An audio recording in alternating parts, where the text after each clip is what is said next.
Good evening, viewers. Welcome to Diaspora Manipur. Akoi ngasi unajagadoriba hana Manipur Health Link ki akoi Health Link Impact News to putok chaba Health Link program da saru yabikiba Dr. BISHWAJEET ELANGBAM. Tamo, welcome to the show. Thank you. Glad to have you back again. Thank you. Tamo ki matang da kitang brief na thamjage.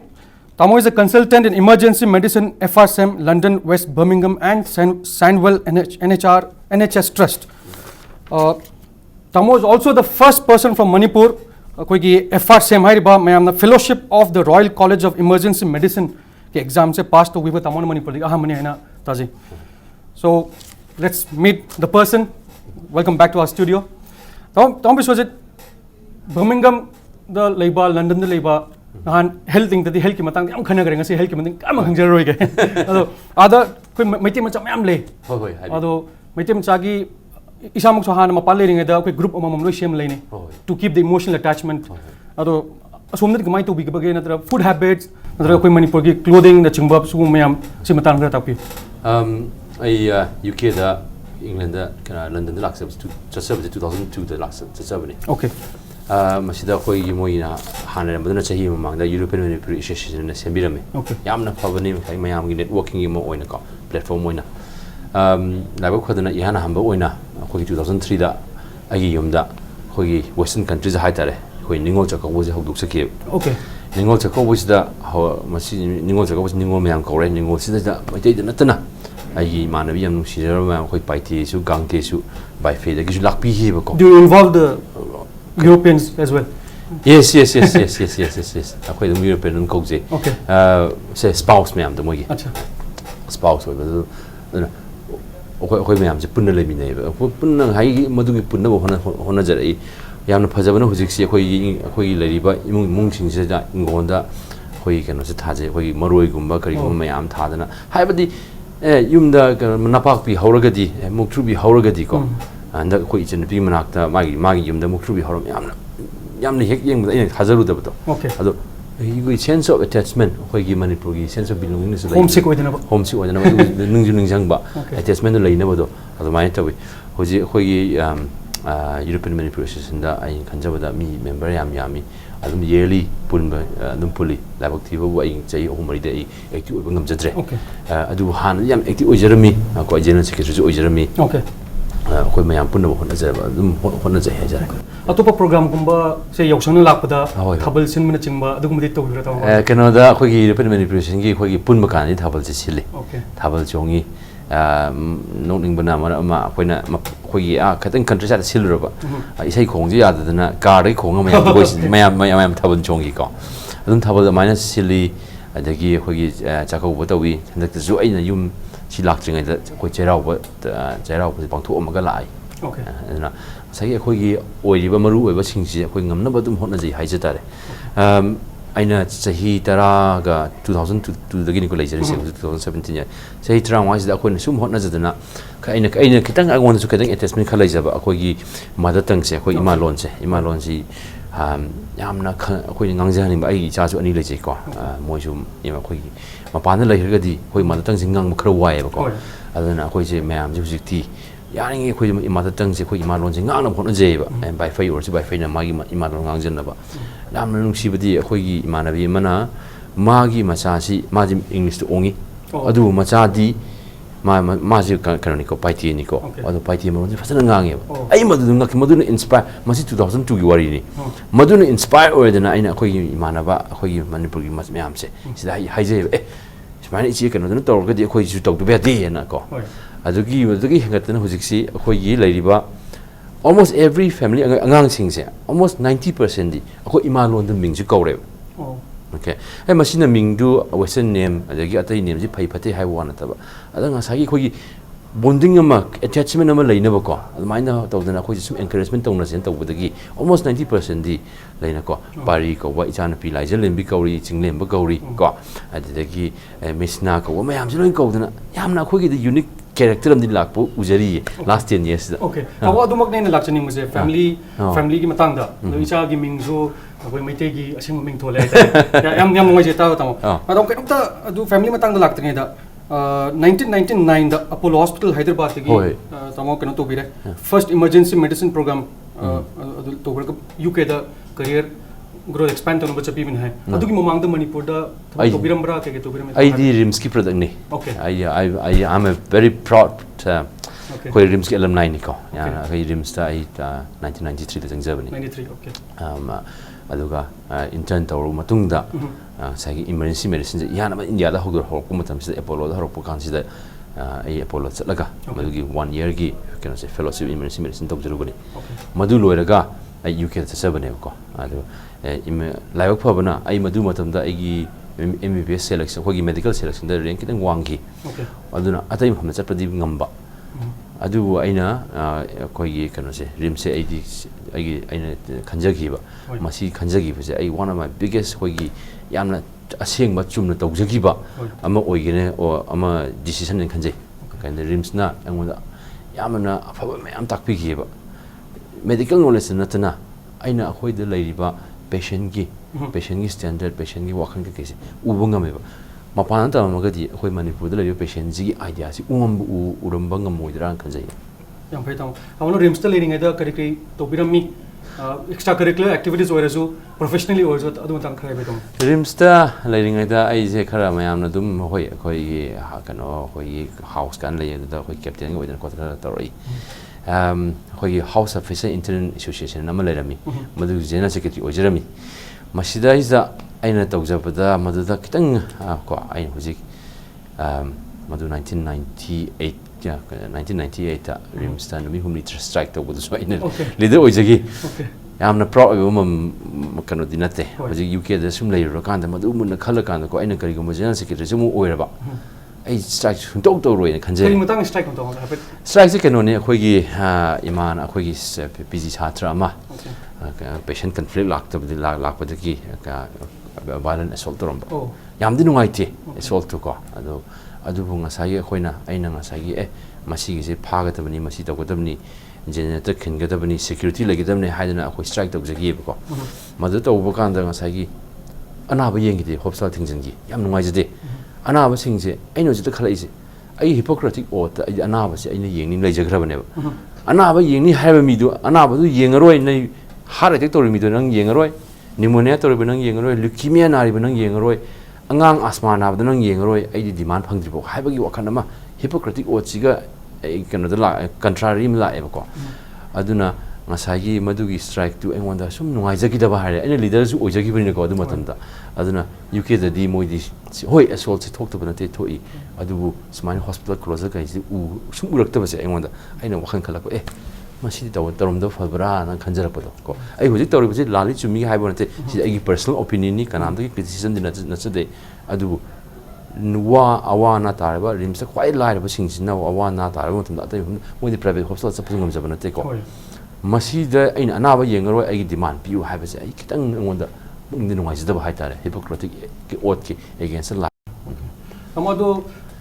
Birmingham da lebitar so technology wamina Manipur ki pauti nuti ki tum yengangani natra akoi impact news YouTube ta 31000 plus subscribers le tamo subscribe ta biro nuti pauta biro ain hangjining di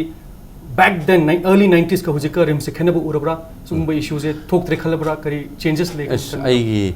rims di gi ai opinion pi bangam jaroi haibadi pidi piring da be wana taba ai madu thawak tabu na te ko aina tabu sai aina lakpa khanda as a layman oina aina da hong bu lakpa mali kai da ki hoi si ano doctor mayam la ai ahan mayam su yamna ai oja si ningsang gi se mi obak phobak ngak tane ko aduna madai da sai human resources sum henjal agadi ai standard se phara kadran khanje phara sum khanje tamo in sum taja bada correct me if I'm wrong tamo je Manipur la aga you do a lot of things man thei am da amtang di lagna bhone ne tai hore break matang da tamo na to bi activities me am do khana jage break mamang da in khangni je tamo Save Sharmila campaign hai London na pathuk chagina taje adu mitan kitang samapama keno ta buni ai gi yamba akhogi Naurambam Nilmani ma si Bangladesh tagini Bangladesh tagi ma UK da akhoi matam ama dai da lamina kimni akhoi immigrate to zakhi bani mana wanda hai aina madu matam da general secretary oi pen manipulation gi bisu is mana Sharmila je sahi tare chul kamai to sigi khochige tare nipan ai correct me am wrong ko tare nipan sure ado khoi kanam tawsina haibada tamon hairagadi yam phare masi tꯧजनिंग लेबको तबु हाबु सागी Sharmila campaign तबु खोपसि अखोगी लेरिबा अखोगी political social scenario si ma'am कितन खौतक चाब खोपदि लेबको लेजना ngसागी मसि तौरगा हयंग एयरपोर्ट गा चेक तौबिर कदरा हाइबो पाखत पको किबा लेबा अदु ngसागी ahal kenosina khoi yamba nilmanisna madugi thona pibirakpadi akhoi tawduna ihana ma akhoi traffic square da akhoi safe samila campaign na tawjaki maduda akhoi pamphlet akhoi na ijaraga ko akhoi masen imineraga mayam london da akhoi mayam bijagi hagi samila na masa soksala poisa akhoi se masi akhoi tumina leba yadina kaido tumina lebum thokti akhoi kanam tawsi mayam da sumaina samila ko samila chanu ko wa yamna akhoi damukta human dignity in the fight to one women am lay masi khangan jena maina hoi sinjagi bani okay that's very nice aduna to topa say manipur ga related oiba issues me amna tamona kari putopi ga lay ga hojikti social media la rimna ko anu mosagi lay paw si loin tabi tab ko pase phangi ko ai akhoi gi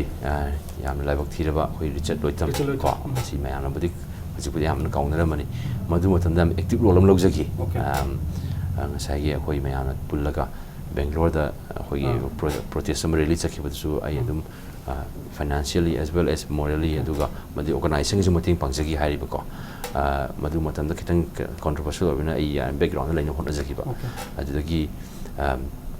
madu da akhoi na memorandum ma ko campaign to jaki 28000 mi sign tawgi masi manipur gi midna te all over india all over the world na akhoi sign to jaki ko masi da aina khanjaba da aduga akhoi gi masa ai imanaba ai marup malem thawjagi mateng lauraga masai akhoi na aduga ojamaina MP gi through the lauraga prime minister gi appointment lauraga akhoi na memorandum se pijayeba aina khanjaba india gi first time da akhoi na masi matam se da racism gi word se puthoga masi gi se racism ni masi racism se tackle tawdraga di crime sum wangkhal ani akhoi di lainari ba relationship inter-ethnic relationship akhoi gi north east ka ta gi relationship masi phagat handarakani akhoi na thamjabane ba prime minister manmohan singh da haibadi akhoi na racism hairaga india gi image thine bagi hana ayam ubi ba aduna sade ba hujik se koi 21st democratic society ni masi da human value se akhoi uplift tawsi human value oida basi akhoi fight tawsi haina tawjabane uk da di masi gi se uk gi influence am lai kaina moi da racism se hugely debated subject oi yaringai gi namdhana bu hotnai aduga fight tawgiri ba ko khoi gi diversity mayam se madu main tawdana da yam nungai madu da akhoi na memorandum pigeon jagi changes.com gi na moi gi madu india gi representation yana mating pangbigi okay am nungai madu akhoi gi madu da khara mating pangjagi hai tare taw yam nungai taw gi family personal oi family gi question kra hangjage habiyo so tawngi icha ani le re thai icha plus wife lemak Birmingham libera Manipur da kana hojik khoi ge uk da na ko ai family immediate family da ai nupi ga icha nupi le re icha nupi su Manchester da lai aduga sigi yumdana ai inau nupa ga akhoi ma ga pabunga adi mai gi akhoi inau pa gi nupi ga akhoi inau nupi ga mai masa ani ga leiba adu icha nupi don tomina report to ongi amana Delhi da hojik assistant professor oina Miranda house pujari okay all well settled have thank you how do you know Manipur da tamo se once in 2 years kumba adum lakpibra once in a year 2007 yana ma lam matam do 2002 3 dagi di ai je chai khudingi laksirami last 3.5 years ai thopangam jagi daba masagi akhoi gi handaki fellow akhoi royal college ki tawse masigi training ji yamna higher specialty yam kan tawsala poisida ida adai agi yumgi khoi yum leibu khopagi khara tawsida ai thopotingam jagi daba adu handak jiktage in khanjari si yaraga di ai chai himda amu andrak anrak ki thoksage in khanjari okay tamoga wari yam sana do lejari do tamotang prem tlogjage so ma'am ming tarbi ma'am su prem tlogjage Dr. BISHWAJEET ELANGBAM diaspora Manipur election lejbiri break ki matungda ngai ba topic yam khana do lejari please take a break welcome back you're watching diaspora Manipur akoi studio lejbiri se tamo Dr. BISHWAJEET ELANGBAM ni welcome tamo break ki matungda khana ning baje Manipur da tamo la aga like once in a year or once in 2 years lak matam da curricular activities ma tamo na pamjaba for example tamo gardening yam pamje gardening activities am pamje ta je aduga meyam na su Facebook ta blooming Manipur haraga page am lebi bne adu tamo na organize to ne tamo adu mata kitang happy biagadra Yes, yamna masi hang biak yam nungai jai ko. Ai yamna ai one of my huge passion ni. Okay. Blooming Manipur haiba si akhoi gi Britain and Bloom haiba madudagi law madun inspire tok zabane ba. Haiba ding asai gi Britain da moi se leira kondhong kai dagi kai thel mayam se. Leise yam pasan thai ba. Okay. Yema kanda yamna phajaba yamna mi sing he yengda lam se phajai ba. Okay. Masi dagi to thari ba su kamai tawge haiba kanda imdong guding sin thanara puse. Masi se inka masaki mina inja kai yum amana mi yum yengu taw ma yum thong thanaraga yum thong taran thanaraga di magi lai to phajare adun tam council khogi moi local council sina mayam encourage tawraga kai thian thaba ko pase lai thaba thabak se yam taw habadi masaki moi gi lamse aina khanjab ai gi idea ma thwai happy hai tare ko khogi se aina han je india da paijara pukanda Bangalore se garden city ni khanjar lakse ne lakpa kanda yam phajarami ai airport lakpa dagi moi yam hek city yob kanda di khoi concrete jungle gi mong ujaba masi Bangalore gi criticism nate adu Bangalore gi resident ayam yabi ni ko hana urban garden city do mang kibada Manipur da su masagi ena khanjar e masi gi seng hai akhoi gi jum mayam lei asida mafum masida lei tharaga phajaraga di aseng mudi ai madu responsibility logjaraba kaithil mafam sida aduga madu lei tharaga phajaraga akhoi da chawthok chu ningai ojaba pride ama lakpa dagi di ngasai gi phajare adudi akhoi gi ne habda nungai jaba sense of belongingness ama ai gi ni haiba ma nungai jaba se masi lakadran khanjadana tawduna akhoina ima kaithel da akhoi European manipulation gi through the tawjaki ba ko madugi mada akhoina yam laiba phobana ai gi yam su tinlam luna tinariba Belinda Morse akhoi Queen of the Raj akhoi Itil Grimut ki matang na wari ibi gi bse ma hoji ai ga sum toina ba phong na jari mana magi lyric se ngon da pirak pane si lyric se nang yolo adu ga masi phang po lyric na nang garden se maintain to on high bne okay yana magi amadu gi lyric tuna akhoi na first 1 year se masi dais da akhoi na madu maintain to ngam ke ai akhoi gi European manipulation gi members sing na su mating pang bi rakhi ko adu ai na su ayamba madu gi whole financials in madu responsibility logzaba adu sai Belinda Morse chawa aduna masina samlapna haijarabada akhoi oiba famse akhoi ne khanbiraba akhoi ne khanbiragadi masi famse akhoina kaino akhoi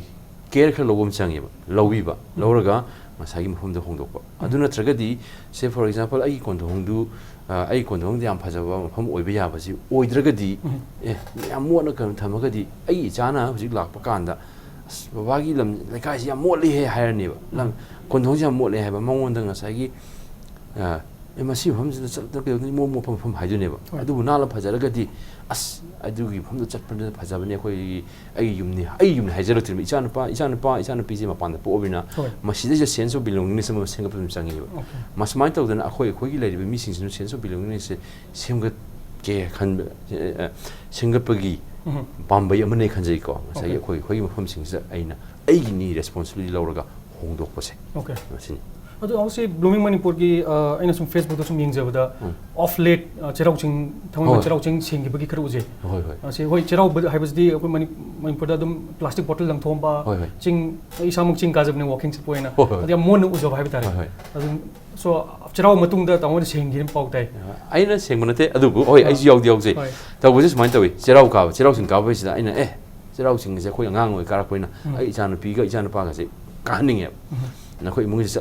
Jana pina hai masi dia motline na makara support am tai ne hai ada ijam no aitre akhoi na secret hill ni akhoi gi life hamne khaliba ching sida mayam sina ngaki ching ka irang pharang da oina chakhraga plastic hunjan ba mosam ba se lubna nongala ga ina imana ba ahum mari je for no cherau nung dwar se phone toraga khoi sing do usi han bai tau se ko se chat pa kan da ngasai gi khoi Thamban Chinan Makagi local club Wariba, Hogi Ganose, Naharo Lesemba Club, Moina Sing Bahor, Moina Sing Lenam, Asana Moise, Misa Pabalizanico and Kanjay Madu Uber Kanda, and Tamo, Jia Hoyaka Yausaki sings again, Toruga, my Yausabani, in family municipality, Chimenecana, Gari Tabiratana, Masagi, Ganose, Ahoina, little member, plus in the Comzim of the Moon would be. Ahoina still getting Kanzam in Saki Club Hajari. Masigi posi long thok chungai da plastic bag ta hapsalasi aduga akhoi plastic bag kayamuk ꯀꯩꯅꯣꯁꯦ ꯍꯥꯞꯆꯤꯟꯕ ꯉꯝꯒꯦ ꯌꯦꯡꯁꯦꯅ ꯇꯧꯕꯅꯦꯕ ꯑꯗꯣ ꯉꯔꯥꯡꯁꯦ plastic ꯕꯦꯒꯁꯤ ꯀꯣꯟꯅꯗ꯭ꯔꯕꯅꯤ plastic ꯀꯩꯅꯣꯁꯤ ꯌꯥꯝꯃꯟꯈꯤꯗꯅ ꯑꯗꯣ ꯈꯔ ꯑꯃꯗꯤ ꯑꯩꯈꯣꯏꯅ ꯂꯧꯊꯣꯛꯈꯤꯕ ꯌꯥꯎꯔꯦꯀꯣ ꯑꯗꯣ ꯉꯁꯤ ꯑꯩꯈꯣꯏ ꯄ꯭ꯂꯥꯁꯇꯤꯛ ꯕꯦꯒ 10ꯃꯨꯛꯇꯤꯅꯦ ꯃꯁꯤꯒꯤꯁꯤ ꯅꯣꯡꯃ ꯆꯩꯔꯥꯎꯕꯒꯤ ꯅꯨꯃꯤꯠꯀꯤ ꯋꯦꯁꯅꯦꯕ ꯑꯗꯨꯕꯨ ꯉꯁꯥꯏ ꯑꯩꯈꯣꯏꯒꯤ ꯃꯤꯁꯤꯡꯁꯤꯅ ꯑꯩꯈꯣꯏꯒꯤ ꯃꯌꯥꯝꯁꯤꯅ ꯆꯩꯔꯥꯎ ꯆꯤꯡꯁꯦ ꯆꯠꯂꯤꯕꯁꯦ ꯑꯩꯈꯣꯏ ꯃꯁꯤ ꯂꯥꯏꯐꯝꯅꯤ ꯆꯩꯔꯥꯎ ꯆꯤꯡ ꯀꯥꯔꯤꯕꯁꯦ ꯑꯩꯈꯣꯏ ꯍꯛꯆꯥꯡ ꯐꯒꯦ ꯑꯩꯈꯣꯏ ꯑꯐꯕ ꯑꯣꯏꯖꯒꯦꯅ ꯀꯥꯕ ꯑꯣꯏꯔꯒꯗꯤ ꯁ꯭ꯄꯤꯔꯤꯆꯨꯋꯦꯜ ꯁꯥꯏꯗꯇ ꯎꯔꯒꯗꯤ ꯑꯩꯈꯣꯏ ꯃꯁꯤꯗꯩꯁꯤꯗ ꯃꯣꯠꯁꯟ ꯈꯣꯠꯁꯟꯕ ꯇꯧꯔꯣꯏꯗ꯭ꯔꯥ ꯈꯟꯖꯩ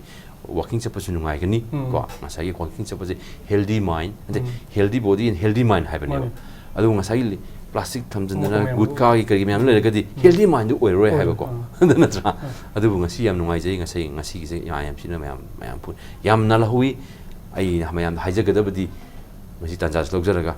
ꯑꯩꯈꯣꯏ ꯑꯣꯏꯔꯤꯕ ꯃꯐꯝꯁꯤꯡꯁꯦ ꯑꯩꯈꯣꯏꯒꯤꯅꯤ ꯑꯝꯇ ꯍꯥꯏꯁꯤ ꯍꯥꯏꯔꯒ ꯅꯥꯜꯍꯟꯁꯤ ꯅꯠꯇ꯭ꯔꯒꯗꯤ ꯑꯩꯒꯤꯅꯦ ꯃꯐꯝ ꯍꯥꯏꯗ꯭ꯔꯒꯗꯤꯀꯣ ꯑꯩꯈꯣꯏꯅ ꯂꯨꯝꯁꯦ ꯐꯅ ꯆꯥꯎꯅ ꯂꯩꯔꯒꯁꯨ ꯁꯦ ꯑꯩꯒꯤ ꯂꯤꯡꯒꯣꯜꯗꯣ ꯑꯩꯅ ꯌꯦꯡꯗ꯭ꯔꯒꯗꯤ ꯃꯤ ꯂꯩꯒꯤ ꯂꯥꯛꯇꯕꯅꯦꯕ ꯏꯆꯥ ꯅꯨꯄꯥꯗꯨ ꯑꯩꯅ ꯃꯁꯛ ꯐꯅ ꯐꯖꯔꯦ ꯈꯟꯖꯔꯕ ꯏꯆꯥ ꯅꯨꯄꯥꯗꯨ ꯑꯩꯅ ꯌꯦꯡꯗꯅ ꯈꯣꯠꯇꯅ ꯐꯖꯅ ꯊꯝꯃꯒꯗꯤ ꯏꯆꯥꯅꯦ ꯃꯌꯥꯝꯅꯁꯨ ꯈꯪꯗꯣꯏꯅꯦꯕ ꯃꯗꯨꯗ ꯑꯩꯅꯁꯨ ꯅꯥꯔꯒꯁꯨ ꯌꯦꯡꯕꯤꯗꯕ ꯑꯃꯁꯨ ꯇꯧꯔꯁꯨ ꯌꯦꯡꯕꯤꯗꯕ ꯏꯔꯨꯁꯨ ꯂꯨꯕꯤꯗꯕ ꯃꯤꯅ ꯑꯦꯗꯣꯞ ꯇꯧꯒꯦ ꯂꯥꯛꯇꯣꯏꯅꯦꯕ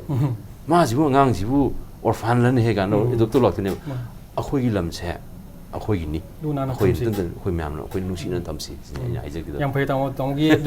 ꯑꯗꯨꯒꯤ ꯑꯦꯛꯇꯨꯅ ꯃꯅꯤꯄꯨꯔꯒꯤ ꯃꯤꯌꯥꯝꯅꯁꯨ ꯌꯦꯡꯕꯤꯔꯒ ꯂꯨ ꯅꯥꯟꯅ ꯊꯝꯕ ꯆꯤꯡ ꯀꯌꯥ ꯆꯩꯔꯥꯎꯕ ꯈꯨꯗꯤꯡꯒꯤ ꯆꯤꯡ ꯀꯌꯥ ꯀꯥꯟꯅꯩ ꯃꯅꯤꯄꯨꯔ ꯄꯨꯝꯕꯗ ꯑꯗꯨ ꯃꯣꯜꯍꯜꯂꯁꯨ ꯂꯪꯊꯣꯛꯄꯤꯕ ꯑꯃꯣꯠ ꯑꯀꯥꯏ ꯎꯔꯁꯨ ꯗꯁꯕꯤꯟ ꯌꯧꯗ꯭ꯔꯤꯐꯥꯎꯗꯤ ꯈꯨꯠꯇ ꯄꯥꯏꯕꯤꯕ ꯑꯗꯨꯒꯨꯝꯕ ꯇꯥꯃꯣꯒꯤ ꯕ꯭ꯂꯨꯃꯤꯡ ꯃꯅꯤꯄꯨꯔ ꯍꯥꯏꯕ ꯐꯦꯁꯕꯨꯛ ꯄꯦꯖ ꯃꯌꯥꯝ ꯆꯪꯕꯤꯔꯒ ꯌꯦꯡꯕꯤꯕ ꯌꯥꯒꯅꯤ ꯇꯥꯃꯣ ꯑꯩ ꯉꯁꯥꯏ ꯀꯩꯅꯣꯝ ꯀꯥꯎꯍꯧꯕꯅꯦ ꯑꯝꯇ ꯍꯪꯖꯒꯦ ꯍꯥꯏꯕꯤꯌꯨ ꯇꯥꯃꯣꯒꯤ ꯕꯔꯃꯤꯡꯍꯝꯗ ꯌꯨꯀꯦꯗ in general western ꯀꯟꯇ꯭ꯔꯤꯁꯇ health care ꯁꯤꯁꯇꯝꯁꯦ ꯁꯤ ꯑꯩꯈꯣꯏ ꯀꯃꯥꯏꯅ ꯀꯝꯄꯦꯌꯔ ꯇꯧꯕ ꯌꯥꯏ ꯇꯥꯃꯣ ꯀꯝꯄꯦꯌꯔ ꯑꯩꯅ ꯊꯕꯛ ꯇꯧꯖꯔꯤꯁꯦ ꯅꯦꯁꯅꯦꯜ ꯍꯦꯜꯊ ꯁꯔꯚꯤꯁ ꯍꯥꯏꯀꯣ ꯃꯁꯤ ꯒꯣꯔꯃꯦꯟ ꯑꯩꯈꯣꯏ ꯔꯤꯝꯁꯀ ꯖꯦꯅꯤꯝꯁꯀ ꯑꯩꯈꯣꯏ ꯃꯌꯥꯝꯁꯨ ꯆꯞ ꯃꯥꯟꯅꯩꯑꯕꯀꯣ ꯑꯗꯨꯒ ꯃꯣꯏꯁꯨ ꯄ꯭ꯔꯥꯏꯚꯦꯠ ꯄ꯭ꯔꯦꯛꯇꯤꯁ ꯂꯩꯇꯕꯗꯤ ꯅꯠꯇꯦ ꯄ꯭ꯔꯥꯏꯚꯦꯠ ꯄ꯭ꯔꯦꯛꯇꯤꯁ ꯁ꯭ꯇꯤꯜ ꯂꯩ ꯑꯗꯨꯕꯨ ꯄ꯭ꯔꯥꯏꯚꯦꯠ ꯄ꯭ꯔꯦꯛꯇꯤꯁꯁꯤ ꯌꯥꯝꯅ ꯇꯥꯡꯉꯤ NHSꯀꯤ ꯊ꯭ꯔꯨꯗꯁꯨ ꯇꯧꯕꯁꯨ ꯌꯥꯏꯀꯣ ꯑꯗꯣ ꯈꯦꯠꯅꯕꯁꯦ ꯃꯦꯟ ꯑꯩꯅ ꯍꯥꯏꯖꯧ ꯍꯥꯏꯔꯒꯗꯤ ꯃꯁꯤꯒꯤꯁꯤ ꯁꯦ ꯑꯩꯈꯣꯏ ꯁꯤꯗ ꯏꯟꯗꯤꯌꯥꯗꯅ ꯃꯦꯗꯤꯀꯦꯜ ꯀꯥꯎꯟꯁꯤꯜ ꯑꯣꯐ ꯏꯟꯗꯤꯌꯥ ꯂꯩꯗꯅꯀꯣ ꯑꯗ ꯌꯨꯀꯦꯗꯅ ꯖꯦꯅꯔꯦꯜ ꯃꯦꯗꯤꯀꯦꯜ ꯀꯥꯎꯟꯁꯤꯜ ꯍꯥꯏꯅ ꯂꯩ ꯑꯗꯨꯒ ꯖꯦꯅꯔꯦꯜ ꯃꯦꯗꯤꯀꯦꯜ ꯀꯥꯎꯟꯁꯤꯜ ꯔꯤꯒꯨꯂꯦꯁꯟꯁꯤ ꯌꯥꯝ ꯇꯧꯋꯦꯕ ꯀ꯭ꯂꯤꯅꯤꯀꯦꯜ ꯑꯣꯗꯤꯠꯁꯤ ꯌꯥꯝ ꯇꯧꯋꯦꯕ ꯑꯩ ꯆꯍꯤ ꯈꯨꯗꯤꯡꯒꯤ ꯑꯩ ꯀ꯭ꯂꯤꯅꯤꯀꯦꯜ ꯑꯣꯗꯤꯠ ꯑꯩꯒꯤ ꯄ꯭ꯔꯣꯖꯦꯛ ꯑꯃ ꯇꯧꯗ ꯌꯥꯗꯦꯕ ꯑꯦꯚ꯭ꯔꯤ ꯗꯣꯛꯇꯔ ꯇꯧꯗ ꯌꯥꯗꯦ ꯅꯔꯁꯁꯨ ꯇꯧꯗ ꯌꯥꯗꯦ ꯑꯗꯨꯅ ꯑꯩꯈꯣꯏ ꯍꯣꯁꯄꯤꯇꯥꯜꯗ ꯂꯩꯔꯤꯕ ꯁ꯭ꯇꯦꯟꯗꯔꯠꯁꯦ ꯃꯁꯤꯒꯤ ꯁ꯭ꯇꯦꯟꯗꯔꯠꯁꯦ ꯀꯗꯥꯏ ꯂꯩꯔꯤ ꯀꯌꯥꯝ ꯋꯥꯡꯉꯤ ꯀꯌꯥꯝ ꯅꯦꯝꯃꯤ ꯃꯁꯤ ꯏꯝꯄ꯭ꯔꯨꯞ ꯇꯧꯕ꯭ꯔꯥ ꯍꯥꯏꯕꯁꯦ ꯑꯩꯈꯣꯏ ꯑꯗꯨꯝ ꯇꯧꯋꯦꯕ ꯑꯗꯨꯒ ꯉꯁꯥꯏꯒꯤ ꯏꯟꯗꯤꯕꯤꯖꯨꯋꯦꯜ ꯗꯣꯛꯇꯔ ꯃꯌꯥꯝꯁꯦ ꯃꯥꯒꯤ ꯄ꯭ꯔꯦꯛꯇꯤꯁꯁꯦ ꯔꯤꯒꯨꯂꯔꯁꯦ ꯌꯥꯝ ꯇꯧꯕ ꯉꯁꯥꯏꯒꯤ ꯑꯩꯅ ꯉꯁꯥꯏꯒꯤ ꯏꯆꯝ ꯆꯝꯕ ꯀꯣ ꯆꯦꯁ ꯄꯦꯟ ꯑꯃ ꯑꯉꯥꯡ ꯑꯃꯗ ꯌꯦꯡꯉꯨꯔꯒꯁꯨ ꯑꯩꯅ ꯃꯁꯤ ꯀꯃꯥꯏꯅ ꯌꯦꯡꯈꯤ ꯀꯃꯥꯏꯅ ꯇꯧꯈꯤ ꯍꯥꯏꯕꯁꯦ ꯑꯗꯨꯝ ꯔꯤꯒꯨꯂꯦꯠ ꯇꯧꯕ ꯍꯥꯏꯇꯥꯔꯦ ꯄ꯭ꯔꯥꯏꯚꯦꯠ ꯍꯣꯁꯄꯤꯇꯥꯜ ꯑꯣꯏꯔꯒꯁꯨ ꯉꯁꯥꯏꯒꯤ ꯑꯗꯨꯁꯨ ꯌꯦꯡꯕ ꯑꯗꯨꯅ ꯃꯣꯏꯒꯤꯗ CQC ꯍꯥꯏꯀꯣ ꯀ꯭ꯂꯤꯅꯤꯀꯦꯜ ꯀꯦꯌꯔ ꯀꯃꯤꯁꯟ ꯏꯟꯁꯄꯦꯛꯁꯟꯁꯤ ꯌꯥꯝꯅ ꯇꯣꯏꯅ ꯆꯠꯂꯤ ꯑꯗꯨꯒ ꯏꯟꯗꯤꯕꯤꯖꯨꯋꯦꯜ ꯗꯣꯛꯇꯔꯁꯤꯒꯤ ꯃꯥꯒꯤ ꯁꯨꯄꯔꯚꯥꯏꯖꯔ ꯂꯩꯅꯤ ꯁꯨꯄꯔꯚꯥꯏꯖꯔꯅ ꯃꯣꯏꯁꯨ ꯑꯃꯨꯛ ꯑꯣꯗꯤꯠ ꯇꯧꯅꯤ ꯁꯨꯄꯔꯚꯥꯏꯖꯔꯒꯤꯁꯨ ꯑꯃꯨꯛ ꯁꯨꯄꯔꯚꯥꯏꯖꯔ ꯂꯩꯌꯦꯕꯀꯣ ꯑꯗꯨꯅ ꯃꯁꯤꯒꯤ ꯃꯣꯏꯒꯤ ꯁꯥꯏꯀꯜ ꯑꯣꯐ ꯁꯨꯄꯔꯚꯤꯖꯟꯁꯦ ꯁꯤ ꯌꯥꯝꯅ ꯀꯜꯂꯤ ꯍꯥꯏꯖ ꯇꯥꯔꯦ ꯑꯗꯨꯒ ꯀꯟꯕꯁꯤꯅ ꯉꯁꯥꯏꯒꯤ ꯃꯤ ꯑꯁꯣꯏꯕ ꯊꯤꯕꯗꯤ ꯅꯠꯇꯕ ꯐꯔꯛꯅꯕ ꯍꯦꯟꯅ ꯄꯨꯔꯛꯄ ꯀꯣ ꯉꯁꯥꯏꯒꯤ ꯃꯣꯏ ꯀ꯭ꯂꯤꯅꯤꯀꯦꯜ ꯒꯣꯕꯔꯅꯦꯟꯁ ꯍꯥꯏ ꯃꯁꯤꯁꯤꯅ ꯉꯁꯥꯏꯒꯤ ꯁ꯭ꯇꯦꯟꯗꯔꯠ ꯑꯣꯐ ꯀꯦꯌꯔꯁꯦ ꯀꯃꯥꯏꯅ ꯍꯦꯟꯒꯠꯅꯤ ꯍꯥꯏꯕ ꯑꯃ ꯑꯦꯛꯖꯥꯝꯒꯤ ꯑꯃꯇꯪ ꯍꯥꯏꯖꯒꯦ ꯑꯩꯈꯣꯏꯒꯤ ꯑꯩꯅ ꯏꯟꯗꯤꯌꯥꯗ ꯄꯩꯈꯥ ꯊꯥꯖꯔꯛꯄ ꯀꯥꯟꯗꯀꯣ ꯑꯩ MDꯒ MSꯀꯤꯗꯤ ꯈꯪꯖꯗꯦ ꯑꯗꯨꯕꯨ ꯌꯥꯝꯅ ꯈꯪꯗꯦ ꯑꯩꯅ ꯊꯥꯖꯕꯗ ꯑꯌꯥꯝꯕ ꯃꯇꯝꯗ ꯑꯌꯥꯝꯕꯁꯦ ꯑꯩꯈꯣꯏꯒꯤ ꯅꯣꯂꯦꯖꯁꯦ ꯑꯩꯈꯣꯏꯒꯤ ꯅꯣꯂꯦꯖ ꯁ꯭ꯀꯤꯜꯁ ꯑꯦꯛꯖꯥꯝꯁꯦ ꯕꯦꯁ ꯇꯧꯋꯦ ꯍꯥꯏꯕꯗꯤ ꯑꯩꯅ ꯀꯃꯥꯏꯅ ꯈꯣꯠꯄ ꯍꯩꯕ꯭ꯔꯥ ꯑꯗꯨꯔꯒ ꯃꯥꯒꯤ ꯃꯇꯥꯡ 10 ꯍꯥꯏꯕ ꯉꯝꯕ꯭ꯔꯥ ꯍꯥꯏꯕ ꯑꯃ ꯂꯩꯌꯦꯕꯀോ ꯌꯨꯀꯦꯗꯅ ꯀꯃꯥꯏꯅ ꯇꯧꯒꯦ ꯍꯥꯏꯕꯗ ꯀꯝꯃꯨꯅꯤꯀꯦꯁꯟ ꯁ꯭ꯀꯤꯜꯁꯦ ꯀꯝꯃꯨꯅꯤꯀꯦꯁꯟ ꯁ꯭ꯀꯤꯜ ꯕꯦꯠꯁꯥꯏꯠ ꯃꯦꯅꯔꯁꯦ ꯁꯤꯗ 50% ꯃꯥꯔꯛꯅꯦꯕ ꯏꯟꯗꯤꯌꯥꯗꯅ ꯑꯩꯅ ꯈꯟꯕꯗ 90 ꯈꯔ ꯍꯦꯟꯅ ꯂꯩꯔꯝꯒꯗ꯭ꯔꯥ ꯑꯩꯈꯣꯏ ꯀꯝꯃꯨꯅꯤꯀꯦꯁꯟ ꯁ꯭ꯀꯤꯜꯁꯦ ꯑꯗꯨꯝ ꯍꯣꯏ ꯀꯩꯅꯣꯕꯨꯗꯤ ꯌꯥꯎꯏ ꯀ꯭ꯂꯤꯅꯤꯀꯦꯜ ꯑꯦꯛꯖꯥꯃꯤꯅꯦꯁꯟ ꯀꯩꯀꯩꯕꯨꯗꯤ ꯌꯥꯎꯏ ꯑꯗꯨ ꯈꯦꯠꯅꯕꯗꯤ ꯉꯁꯥꯏꯒꯤ ꯑꯩꯅ ꯑꯅꯥꯕꯁꯤ ꯌꯦꯡꯕ ꯆꯪꯕ ꯀꯥꯟꯗ ꯑꯩ ꯈꯨꯠ ꯍꯥꯝꯗꯣꯛꯄ꯭ꯔꯗꯒꯤ ꯍꯧꯔꯅꯦꯕ ꯑꯩ ꯅꯣꯛꯄ꯭ꯔꯥ ꯅꯠꯇ꯭ꯔꯒ ꯅꯣꯛꯇ꯭ꯔꯒꯁꯨ ꯅꯣꯛꯇ꯭ꯔꯒꯁꯨ ꯀꯃꯥꯏꯅ ꯇꯧꯕ ꯑꯗꯒꯤ ꯑꯩ ꯏꯟꯇ꯭ꯔꯣꯗ꯭ꯌꯨꯁ ꯇꯧꯕ꯭ꯔꯥ ꯀꯅꯥꯅꯣ ꯑꯩ ꯍꯥꯏꯕ꯭ꯔꯥ ꯍꯥꯏꯕ ꯂꯩꯗꯅꯀꯣ ꯑꯅꯥꯕ ꯉꯁꯥꯏꯒꯤ ꯑꯩꯈꯣꯏꯒꯤ ꯕꯦꯠꯁꯥꯏꯠ ꯃꯦꯅꯔꯁꯦ ꯁꯤꯅ 50%ꯁꯦ ꯀꯝꯃꯨꯅꯤꯀꯦꯁꯟ ꯁ꯭ꯀꯤꯜꯁꯀꯤ ꯃꯥꯔꯛ ꯂꯩꯌꯦꯕ ꯑꯗꯨ ꯅꯠꯇ꯭ꯔꯒꯗꯤ ꯑꯩ ꯗꯣꯛꯇꯔ ꯑꯣꯏꯕꯁꯨ ꯌꯥꯗꯦ ꯑꯗꯨꯒ ꯄꯥꯁ ꯇꯧꯕꯁꯨ ꯑꯩ ꯀꯩꯅꯣ ꯁ꯭ꯄꯦꯁꯦꯂꯥꯏꯖ ꯇꯧꯕ ꯃꯁꯤ ꯑꯩ ꯏꯟꯗꯤꯌꯥꯗ ꯍꯣꯡꯉꯛꯄꯗꯤ ꯈꯔ ꯂꯩꯕ ꯃꯥꯜꯂꯤ ꯑꯩꯅ ꯇꯥꯖꯕꯗ AIMSꯇ PGIꯗ ꯈꯔꯒꯗꯤ ꯍꯧꯋꯦ ꯍꯥꯏ ꯑꯗꯨꯕꯨ ꯑꯩ ꯌꯥꯝ ꯐꯖꯅꯗꯤ ꯃꯁꯤꯒꯤꯗꯤ ꯃꯇꯥꯡ ꯈꯪꯖꯗꯦ room for improvement ꯑꯗꯨꯝ ꯂꯩ ꯑꯗꯨꯅꯤ ꯍꯣꯏ ꯃꯥꯅꯦ coming back to your passion ꯇꯥꯃꯣ ꯀꯩꯅꯣ ꯇꯧꯕꯅꯦ ꯕ꯭ꯔꯦꯛ during break ꯇꯥꯃꯣ ꯑꯩꯉꯣꯟꯗ ꯍꯥꯏꯕꯤꯕꯗꯣ thamna pokpida CPR training angang gida piruina taje adu mutang da hape moi angang gida CPR training piba is a part of your passion natraga tamon doctor oi habagi sum mastobre kamai tama tam hoi CPR cardiopulmonary resuscitation ko mi amana ka heart si phajana beat tawdraba aduna traga cardiac arrest tawrba cardiac arrest haire ko tawra matamda masida sida akoina bystander manak leri mi sina CPR je horba thawak ta number ko pa traga mi je asem gi cardiac arrest labor later ba khangba ngamagadi masi akhoi overall health care da yamna kanai Norway da masi curriculum da hapagi angang curriculum da hapagi mong lai gareba ai one of my best friends ada laiba imanaba ma mas canonico sikh community ni pa khoi da punjabi di haire ko mana around 10,000 children all over UK ma train da ukre masagi aduna adu gidu tawjadana aina masi CPR training je haujaning ba for especially hoi hoi medical colleges to tawjaning public is tawjaning ba ada nahan si khoi laiba phadana ai imanaba James na ekmi hoi hospital da mogi nursing ka mogi junior doctor su tam jarure da habit madu training am pijarure hoi am kana to budina te high quality with oidra su introduction ama ko ngarang su ai naw no pana ra mana in charge of school thamna bokpida hoi yamna hoi economical challenge oiba angang ko yamna adu yam thamna da liba angang sing ju una jena chatpani madu da masidi yamna angang sing sida masigi medical tam bogi ma tawra se hana koi basic life support hai masida tam taw zarubni hanak tang kun su koi kangla Facebook group na sen bi dana public yam mi kyam di khangdri ko aina khamjab da mi yang khai muk tangi mong oiba CPR training ma taw se na haijagi moina main taw se na khanari si yam ngai taw taw hangning madi mayam nei matam jini asalak tamina to last 10 seconds aina ngauda ba tamona haini ba leirga ju as someone staying in UK Manipur dagi foreign country am da leiba tamona Manipur prajada ke haini nge tamogi western country le jata ju Manipur ki food ma adam jana pi thaba khotpa Manipur laga Manipur ki society ki damot mayam hona bi ba yam ngai je tamon ta ba hangauda ba tamoina hangauda ba tamona haini ke le tamon 10 seconds aini ma pana ijar ko am sen paijaba nate adu aingonda ngasagi belongingness amdi leijabran khanjai masina hi lei thaba chema ko patau jabani Manipur da paisa paiba mayam lei masi singsina aina khana aina haijagabadi ko 1 week da 1 hour khatang akhoi gi environment akhoi gi kano se local akhoi community area singse sida kai thok piraga ne sen kha kai thok piraga mayam uta akhoi gi Manipur se transform toraga akhoi gi ne habada yana phajaba leiba amo wehna ba seminasi yam phajaba message tamo on that note ngasi matang lusin da tamo thanks for joining us once again thank you hope to see you soon again thank you viewers for watching us ngasi ki diaspora matang lusin jarage thank you